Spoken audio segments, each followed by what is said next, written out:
அனைவருக்கும் வணக்கம். இணையவழி கல்வி வானொலி www.kalviradio.com இல் புத்தக தேனீக்கள் பகுதியினை பற்றிய எனது அனுபவங்களை பகிர்வதில் மகிழ்ச்சி.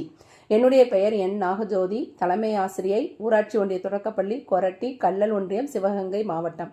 எங்கள் பள்ளியில் 4ஆம் வகுப்பில் 3 மாணவர்கள் 100 டேஸ் சேலஞ்சில் கலந்து கொண்டனர். எம் தனுசியா ஸ்ரீ 4ஆம் வகுப்பு, எம் தமிழ் இலக்கியா 4ஆம் வகுப்பு, என் அருணாச்சலம் 4ஆம் வகுப்பு.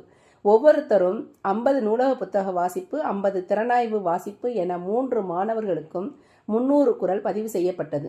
மாணவர்கள் ஆர்வமுடன் குரல் பதிவு செய்தனர். தங்கள் குரலை ஆடியோவில் கேட்டவுடன் அவர்கள் அடைந்த மகிழ்ச்சிக்கு அளவே இல்லை. இதனால் அவர்கள் நூலக புத்தகங்கள் வாசிக்கும் திறன் அதிகமானது. கதையை புரிந்து கொள்ளும் திறமையும் அவர்களுக்கு இந்த ஆன்லைன் கல்வி ரேடியோ மூலம் கிடைத்தது.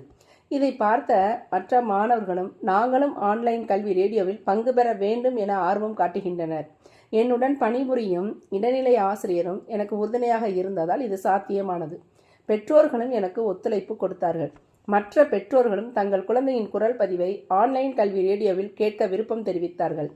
ஆன்லைன் கல்வி ரேடியோவில் பங்கு பெற்றது மாணவர்களுக்கு மட்டுமில்லை, எனக்கும் நிறைய பள்ளி நூலக புத்தகங்கள் வாசிக்கும் வாய்ப்பை ஏற்படுத்தியது அருமையாக இருந்தது.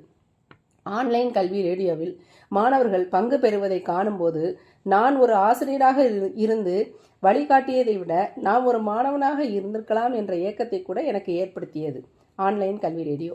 மாணவர்களுக்கு frame lamination, certificate, greeting card கிடைக்க உதவிய வி ரீச் அவுட் டீமுக்கும் நன்றி. கல்வி கண் திறந்த காமராஜர் அறக்கட்டளைக்கும் நன்றி.